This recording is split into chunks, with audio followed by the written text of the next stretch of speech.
어제 황교안 대표와 김문수 지사가 저녁에 만났다 그래요. 식당 밖에 문 밖으로까지 막 고성이 터져 나왔다 그럽니다. 그 고성은 이제 김문수 지사가 뭐 요지인적선 이런 거였다 그래요. 아니 도대체 확실하게 얘기를 해라. 누가 그랬다는 거냐 말하자면 계속 이제 원론적인 얘기만으로 나가니까 김문수 지사가 그렇게 화가 폭발했다고 합니다. 김문수 지사 그렇게 화내는 분은 아닌데 근데 이제 어제 논쟁이 있었던 부분이 소위 공천관리위원장을 선정하는 과정에서 도대체 왜 결정이 그렇게 되었는지에 대해서 질문을 했다 그래요. 아까 우리 최 부장도 얘기하셨지만 그럼 1등이 마음에 안 들면 2등 가야죠. 2등으로 가든지 아니 3등으로 가든지 다 젖혀놓고 어떻게 그렇게 된 거냐 하고 이제 도대체 원칙이 뭐냐 얘기를 해봐라. 왜 그렇게 됐는지 이제 계속 추궁을 하니까 최고위원회에서 그렇게 결정이 되었다. 공천 추천위원회 뭐 그런 건데 그래서 또 이제 그럼 도대체 누구냐 말이야. 누구냐 하고 이제 따지니까 조경태 이름이 나왔다 그래요. 조경태 위원장이죠. 추천위원회 위원장.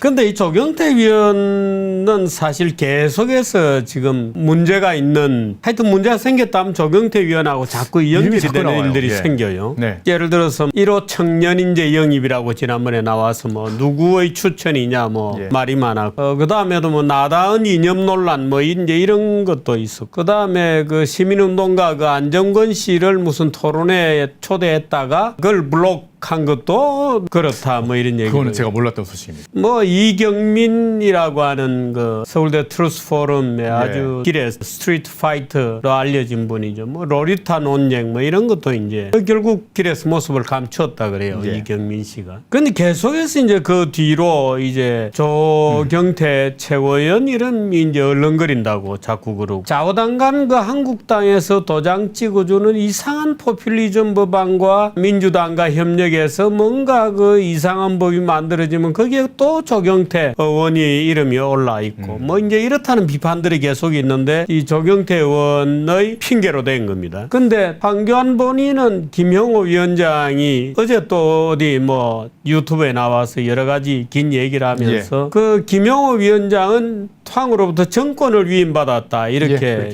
주장을 했는데 어제는 또 황교안 본인이 공천은 전적으로 내가 책임진다 이렇게 또 얘기를 했어요. 막을 수 있다 그랬죠. 왜 자기가 책임지죠? 그것도 이상하잖아요. 그 공천위원장한테 정권을 준다고 해놓고 왜 또 공천위원장이 여러 가지 이제 결격 사유가 또 논란이 되고 이석연 위원, 김세연 위원 논란이 되니까 내 책임이다. 뭐 이렇게 얘기하고 도대체가 이 황교안 대표 언어가 굉장히 불명확합니다. 개헌에 대한 질문에 대해서도 왜 개헌론이냐 이렇게 물으니까 제왕적 대통령제를 그대로 유지할 수 없지 않냐. 그래서 개헌이 필요하다. 그건 내각제냐 뭐 이렇게 내각제는 난 얘기한 적이 없다. 뭐 이렇게 답을 했다 그래요. 물론 그러면 내각제 아니면 의원집정제 개헌을 얘기하는 거냐. 이렇게 이제 되물었어야 되는데 이제 묻지는 않았어요. 물론 뭐 묻지 않는 건 질문자의 자유입니다만은. 그래서 이 개헌이라는 것은 지금 황교안 그 총리도 그 문제의 심각성을 알 겁니다. 왜냐하면 국회에서 소위 동력으로는 정치 전부의 지도자가 될 수 없는 국회의 중간 보스들이 권력을 자기들끼리 나눠 먹는 일종의 무슨 뭐 봉건제도 비슷한 그런 것을 구축하는 일종의 집단적인 어떤 일치가 만들어지고 그런 그 제왕적 대통령제를 내각제 혹은 이원집정제 대통령은 외교, 국방 뭐 이런 것만 하고 일반적인 권한은 총리가 지는 이원집정제의 개헌을 가지고 당시 국회와 청와대가 심각하게 부딪히고 그 결과 국회의원들이 청와대를 말하자면 탄핵했던 거거든요. 그 이제 박근혜 대통령에 대한 탄핵의 바로 앞에 여러 가지 이유가 있습니다만 가장 본질적인 이유는 국회 권력과 대통령 권력의 충돌이었어요. 그런데 어리석게도 거기에 이제 한국당의 김무성, 유승민 등 일단의 탄핵 찬성파들이 계획을 획책했다가 대통령하고 부딪히자 다른 정파들하고 연합해서 자기 대통령 대통령을 탄핵해버리었던 사건입니다. 그런데 그 결과로 나타난 것은 종북 정권이죠. 오히려 종북 정권의 무소불위의 대통령 천황제 비슷한 이런 결과가 나온 겁니다. 그런데 거기에 대한 아무런 이유도 없이 느닷없이 지난 추석 연휴 전에 황교안 대표가 개헌론 얘기를 꺼냈어요. 이 개헌론 얘기는 제가 볼 때는 이렇게 보입니다. 황교안 대표가 어떻든 탄핵 찬성파들에게 구명의 지푸라기라도 잡으려고 하는 결사적 심정에서 꺼냈을 것이다. 좋다. 내가 개헌까지 받아줄 테니까 나를 치지는 말아다오 라고 하는 절규였다고 저는 보는데 이 과정이 전면적으로 지금 다 비밀리에 가고 있어. 도대체 지금 무슨 일이 벌어지는지에 대해서 황교안이라고 하는 분의 설명을 들어가지고는 전혀 알 수 없는 일이 벌어지고 있어. 어떻게 하겠다는 것도 없고 도대체 밖에서 관찰해 보면은 황교안 대표의 한국당은 지금 뭐 코로나 바이러스 뭐 무한 폐렴이 아니라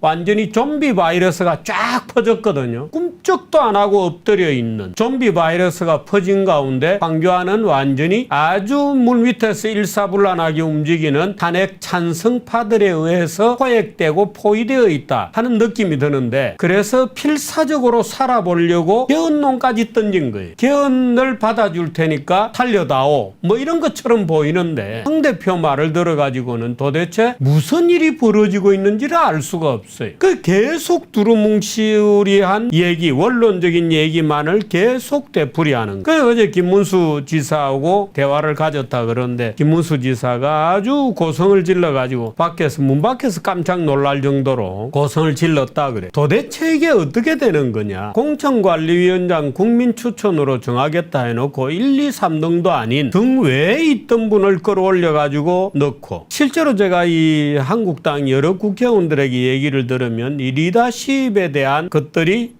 폭발하고 있어요. 폭발하고 있는데 그래서 이게 도대체 이 보수의 본산인데 예. 한국당이 뭐라 그래도 아직은 보수의 본산이에요. 예. 도대체 무슨 일이 벌어지고 있는지 모를 정도로 완전히 비밀리에 있고 도대체 황교안 대표가 왜 갑자기 개헌론을 꺼내놨는지에 대해서 도대체 무슨 협상이 있는 것인지 아무도 모르는 겁니다. 또 누가 협상을 하는 건지 아무도 몰라요. 이게 말이 되느냐. 한국당의 명운이 걸린 한국 보수 세력의 명운이 걸리고 대한민국의 명운이 걸린 국회의원 선거를 앞두고 있는데 어떤 협상이 벌어지고 있고 지금 한국당이 어떻게 한국당 자체가 네다바이라는 일본말을 써서 미안합니다만은 그냥 사기라고 생각하시면 예? 됩니다. 예. 네다바이는 이런 겁니다. 야 저기 뭐 일인데 하고 그쪽 쳐다보면 눈속임하면서 사기쳐가서 눈속임하면서 가져가는 거. 그래서 오히려 저는 지금 총선을 앞두고 있다는 빌미로 끝까지 벼랑 끝으로 몰아가는 황교안을 옥죄고 몰아가는 세력이 있는 거라고 저는 느끼거든요. 매번 그렇게 해왔습니다만은 그 황교안은 깨놔야 되는 겁니다. 국민들에게 그걸 이야기를 해야 되는 겁니다. 그러니까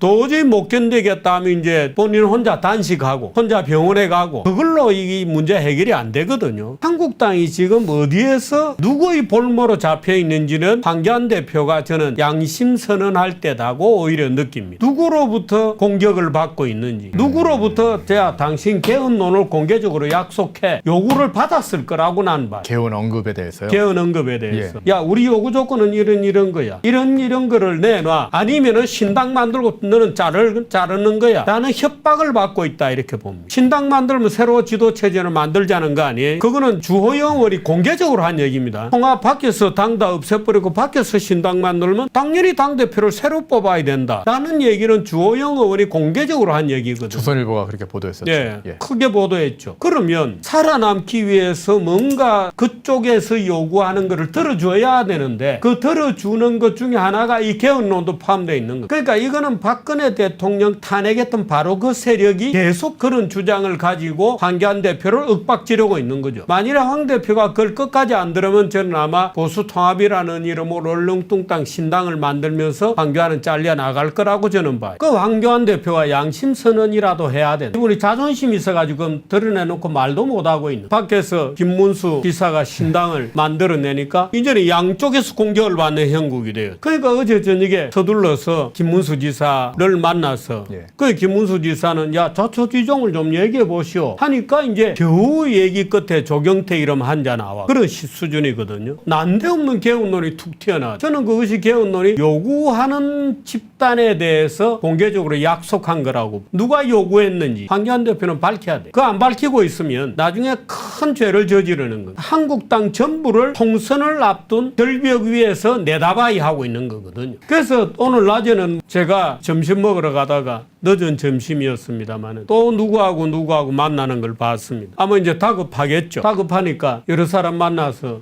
도대체 자유통일당의 생각이 뭔지 이제 바빠진 거예요. 이때까지 뭐 하고 있다가 있다고 비밀리에 도대체 누가 무슨 말을 하는지 갑자기 개헌론을 얘기하고 뭐 이상한 얘기를 하면서 도대체 이 당이 어디로 가는 건지도 모르고 뭔가 이상한 일이 벌어지고 있는데 왜 그런지에 대해서 황 대표는 입을 다물고 아마도 부끄러웠나요? 말이 없는 겁니다. 그 지금 대한민국 유서 깊은 한국당을 이런 식으로 공천도 어물설쩍 넘어가. 거의 당에서 지금 황교안 대표는 용산에 나가나 혹시 양천갑에 나가나 이러고 있거든요. 종로는 아닌 것 같아. 봐주는 건가요? 당에서? 황교안을 보호해 주는 건가요? 우리가 알지 못하는 그런 게임이 계속 벌어지면서 당이 급속하게 좌경화의 길을 걷고 있는 거예요. 그러니까 그 좌경화의 과정에서 공천관리위원장도 그렇게 결정이 된 거예요. 그러니까 야 우파는 빼라. 김문수 지사 1등이었잖아. 그 우파는 빼라 하고 우파 아닌 사람을 1번, 2번, 3번 다 제끼고 김영호를 선택했던. 그럼 당에서 뭔가 우리가 모르는 쿠데타가 벌어지고 있는 거다 지금. 천천히 진행되고 있는 꼭 박근혜 대통령에 대한 탄핵과 비슷하게 지금 뭔가 당에서 쿠데타가 벌어지고 있는 거다. 황교안 대표는 다 털어놓아야 됩니다. 누구로부터 개헌에 대한 약속을 공개적으로 해라라는 요구를 받았는지, 누가 지금 메시지를 왔다 갔다 들고 뛰는지, 어떻게 해서 박형준이가 통추의 위원장이 되었는지 다 털어야 돼. 이때까지 회의 잘 하다가 제가 회의비나 프레센터에서 그동안 했잖아요. 방 빌리는 비용, 식사값 이런 거 누가 부담하는지, 누가 내는지 그자가 문제다 하고 얘기를 했더니 이제 부랴부랴 또 회의비 거둔다 그래요. 그 통추 회의. 그걸 그동안 한국당에서 부담했던 게 아니었나 보죠, 그러면? 아닐 겁니다.